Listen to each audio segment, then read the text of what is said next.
ఏంటంటే పెప్సీలు కూల్ డ్రింకులు తెచ్చి అవి కూడా మరి ఫ్రిడ్జ్లో పెట్టి ఇష్టం వచ్చినట్టు తాగుతూ ఉంటాం. కానీ అవి ఏంటంటే బాత్రూమ్ క్లీనర్స్ తప్ప బాడీకి పనికి వచ్చేటువంటివి కాదు. అది విదేశీ వస్తువులు. అటువంటి వస్తువుల్ని ఎప్పుడైనా సరే మేము షర్బత్తులు తాగుతాం, జ్యూసులు తాగుతాం, సపోటా జ్యూస్ తాగుతాం, చెరుకు రసం తాగుతాం. ఇటువంటివన్నీ ఎన్నో తెచ్చుకోవచ్చు. ఎన్నో మంచి మంచి పండ్లు మన హిందువులు బండ్ల మీద మన ఇంటి ముందుకే వస్తారు. వచ్చినప్పుడు వాళ్ళ దగ్గర కొనుక్కోండి.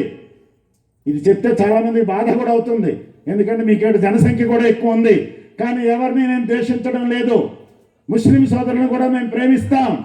కానీ మీలో కొంతమంది కపటం వేసి కపటంతో కుట్రలతోటి క్రోధంతో మీలో ఒకడు చెడు చేస్తే మీ 100 మందికి చెడు అనేటువంటి సంక్రమిస్తుందా లేదా? ముస్లిం సోదరుల ఆన్సర్ చెప్పాలి మాకు. అవునా కదా చెప్పండి. మీలో ఒక 10 మంది ఉన్నారనుకోండి, మొత్తం ఈ మదనపల్లిలోనే వేల మంది ఉంటారు, లేదు లక్షల మంది కూడా ఉంటారు.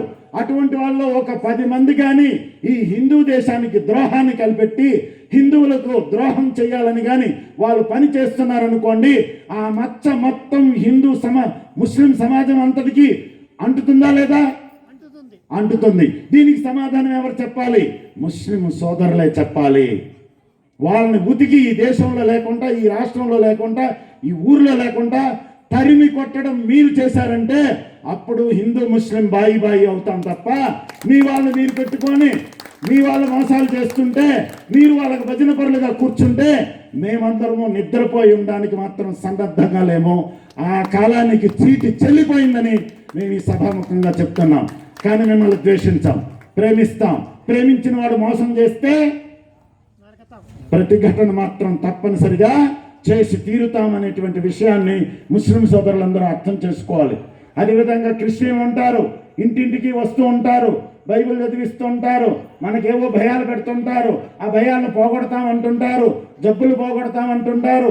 అట్లా వీధి వీధికి మైకులు పెట్టుకోనో లేకపోతే బైబిల్ పట్టుకోనో వస్తూ ఉంటే మనం గొర్రెల్లాగా వాళ్ళ ముందు తలకాయలు ఊపుకుంటూ కూర్చుంటామా? పెంచిన కషాయ వాడే తలకాయ తీసేసేటట్లుగా మన వంశాలని, మన కుటుంబ వ్యవస్థని, మన వ్యవహారాల్ని, మన ఆస్తుల అంతస్తుల్ని అన్నిటినీ మతపరంగా మార్చేసి మొత్తం వాళ్ళు లబ్ధిని పొందాలనుకుంటే మనం ఏమైనా గొర్రెలమా చెప్పండి? హిందువులం గొర్రెలు వాళ్ళే కానీ మనం కాదు. అందువల్ల మనం ఎట్లా ఉండాలి? మనం సింహాల్లాగా ఉండాలి, గొర్రెల్ని వేటాడాలి. అందువల్ల మన వీధిలోకి ఎవడైనా క్రిస్టియన్ వస్తే మేమేదో చెప్పడానికి వస్తున్నామంటే, చెప్పాలనుకుంటే చెప్పు దెబ్బలు తింటావయ్యా, ముందు నీ పని నువ్వు చేసుకో, నీ ఇంట్లో నువ్వు పూజించుకో, మాకు అభ్యంతరం లేదు. అంతేగాని మా దగ్గరికి వచ్చి ఏదో నీతులు చెప్తాం, శ్రీరంగ నీతులు చెప్తామంటే మేము వినడానికి సన్నద్ధం లేదు అనేటువంటి హిందూ సమాజం ఈరోజు ఏర్పడాలి లేదో చెప్పండి. ఈరోజు బంగ్లాదేశ్లో మన దేశీయుల్ని చిత్రహింసలు పెడుతున్నారే, మనం ఏమి చేయగలుగుతున్నామో చెప్పండి. అదే మనం ఒక ఉద్యోగ రీత్యా అక్కడ పోయింటే, మనమే ఒక పని మీద అక్కడ మన ఫ్యామిలీ బతకడానికి ఉంటే మనకు జరుగుతున్నటువంటి బాధను చూసి మనకు బాధ అవుతుందా లేదా? ఏం విదేశీయులు ఇక్కడ లేరా? ఇతర మతస్థులందరూ భారతదేశంలో హాయిగా బ్రతకడం లేదా?